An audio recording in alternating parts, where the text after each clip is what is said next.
welcome you to AFA Today in the AFA Today studios in New York City, Lower Manhattan to be specific, the area in the shadow of the Freedom Tower and just north of the historic Trinity Church Cemetery. And if you're watching on the AFA Today channel, a live shot of Times Square, a beautiful, gorgeous day in New York. And I don't know, I asked this question on the Facebook page before we got started today. Because I'm just curious. It's the kind of day where I just want to turn back around and go home and just not even be at the office. But I'm curious, what do you like to do on the very first beautiful, gorgeous day of spring? Now, this isn't the first one. In fact, we've had a few already this year. But what do you like to do when that permanent kind of like, you can tell it's not going to snow anymore? When that first day gets there and you're like, yes, that's what it's supposed to feel like. What do you do? I was looking out my window this morning and I was thinking, I need to fire up that grill. I need to fire up the grill. And we'll see where it goes from there. But I also put my little ankle biter James, my oldest one, the 4-year-old. He had a birthday just a few weeks ago, and he's not opened one of his presents yet. It was actually a little dusty crop hopper bicycle that the lovely bride and I got him, and I put that together on Sunday. So I'm just eager to get him out there rolling up and down the driveway on that thing because I think he's just going to enjoy it. So that's the kind of stuff. I'm kind of like airheaded today. I'm loving the weather. Would love to be there, but I'm glad to be here with you as well. My name is Kevin McCullough, 888-589-8840, 888-589-8840 if you would like to join the conversation on anything that we discussed today. Some headlines for you. And by the way, I was hearing the news at the top of the hour. Some very interesting stuff going on.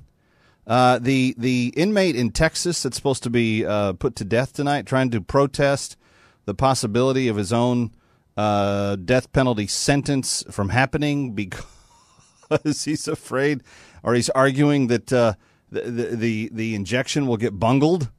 What's the downside? It'll get bungled, and you'll have some sort of malfunction go off, and then you live the rest of your life with some sort of problem. I don't even think the thing in Oklahoma was bungled. The guy died. That was the intention of the injection. It may not have been exactly the way they had hoped it would go, but he paid the price for the rape and the murder that he committed in this life, and he was off to be dealt with by God. And I don't know how that's a bad thing.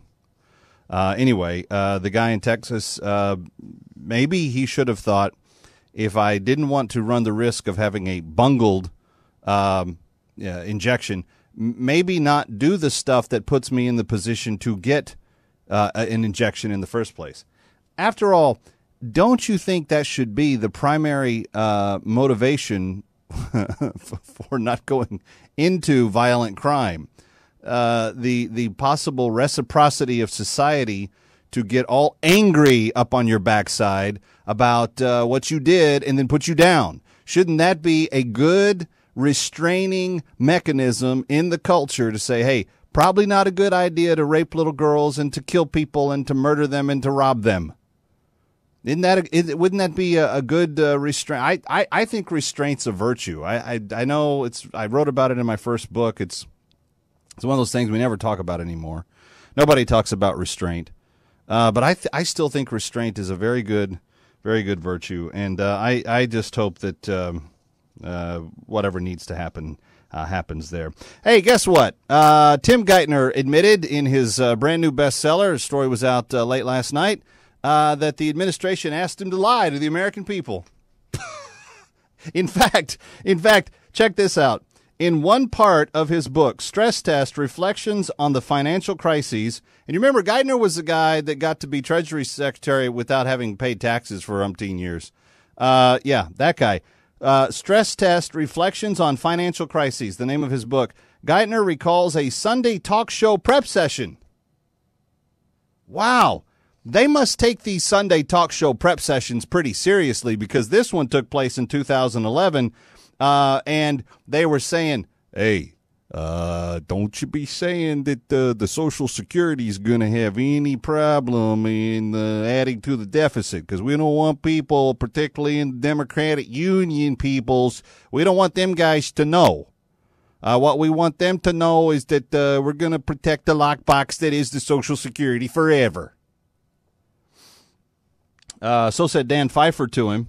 And Geithner goes, but it is adding to the deficit.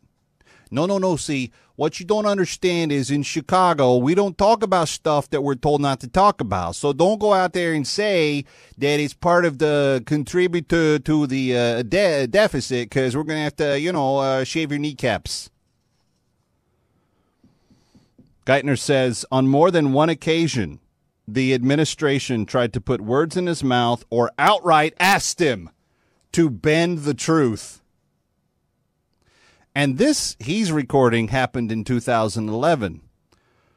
So let me fast forward the tape to 9/11/2012, nigh a year later. Do you think there's a little tiny possibility that the Chicago mob gang was called back in to tell Dr. Rice, hey, Dr. Susan Rice, let me explain to you how your boy Geithner went down singing like a bird. You're going to go out there, you're going to tell the news channels what I tell you to tell them, and if you don't, you're going to lose your gig. You got it? I mean, he's writing in a book. He's put it not under sworn testimony. He's volunteering the information that the administration flat out asked him to lie. No, let me be clear. As it relates to Dr. Rice, we asked her to always tell the truth and to be very forthcoming, and that it was a video that caused the attack in Benghazi. Yeah. Just most transparent, most amount of integrity of any administration ever, right? And then your Treasury Secretary, the man in charge of the purse, says you were asking, you were strong-arming him to lie. Hey, you don't want us to get Coach Dicka after you now, because look, we'll send him down and he'll shove one of them Polishes in the artery. You'll have a heart attack and you'll die. That's what'll happen, Geithner. You better play it our way. In other financial news, seriously, in other financial news, Dracula's Castle is on the market. I just thought I would roll that out. Yeah, evidently it's been owned by knights long ago. Communist governments, when the whole Romanian country was under the Ceausescu regime. But now the elderly Archduke, very, very proper title, an elderly Archduke who owns it, evidently wants to sell it. So if you're interested in buying the Bran Castle, and I've actually been to this place. I've actually been to Bran's Castle in Romania, in the Transylvania, it's a real place, area. And it's thought that Vlad the Impaler, who was a former leader of Romania, whose sadistic rule was a source of many vampire legends. Actually, he was only sadistic to the enemies of Romania. And the Impaler, he got by an honest name because he'd put their head on stakes, and, as they were coming to attack him, everybody would see these stakes with the people's heads that were his enemies, and they'd be like, oh, no, we're not going to fight Vlad. Do we have a world leader named Vlad right now? I'm trying to remember. Is he taking over other portions of the world that don't belong to him? Anyway, the castle is for sale. And it is thought that Vlad the Impaler once was imprisoned in its basement. So, if you got a couple $1 million, I'm sure that you could buy yourself Dracula's Castle. Okay, here's one of the two weirdest stories that I saw today, and one of them we have to talk about because I think it should give us complete understanding of why now is absolutely the time to defund Planned Parenthood. Planned Parenthood, according to OneNewsNow.com and supplying support sources that they have embedded in this story, Planned Parenthood is telling young people that may be HIV, AIDS positive in their own immune system. In other words, they have the virus, they've got AIDS, they're HIV positive. A new Planned Parenthood brochure and an accompanying video that's online. You can actually click through and see it if you go to the story. They have told these young people that if you are living with HIV, that you have the right to determine if or when you choose to tell your sexual partner. Now, I don't know about you, and I could be completely mistaken about this. 888-589-8840. 888-589-8840.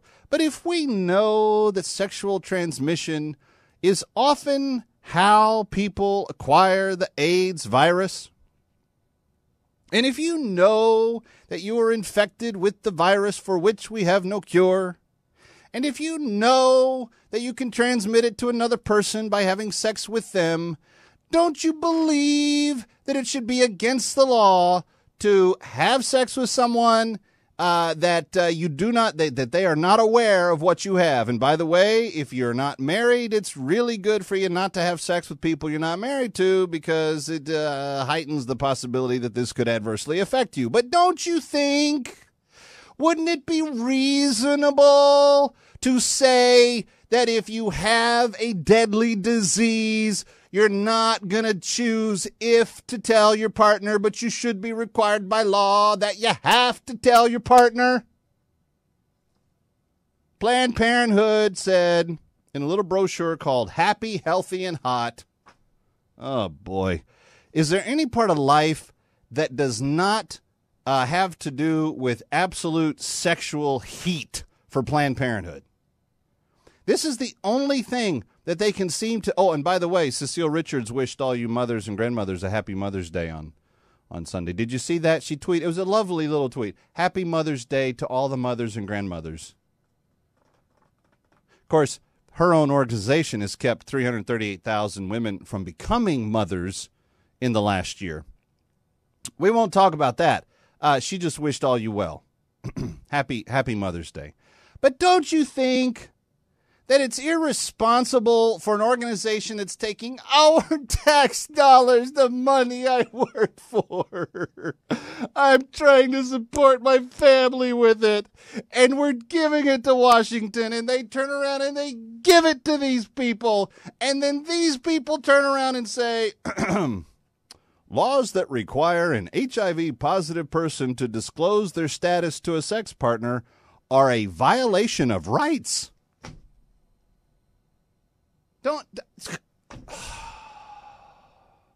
There are days, and again, it wouldn't be so bad if it was raining and pouring outside my studio when I just want to go be with my family and escape to, I don't know, northern Alaska or somewhere. This pathetic, sad, wretched excuse of a society that we live in, and no one will stop them, and no one will do anything about it, because our politicians are so corrupt. And if Planned Parenthood wants to tell people you can pass on the AIDS virus and not tell people, and we'll just leave it up to you, it's all up to you. Don't you think, America, that we should be able to do something about this? AFA Today on AFR Talk. I'm Kevin McCullough.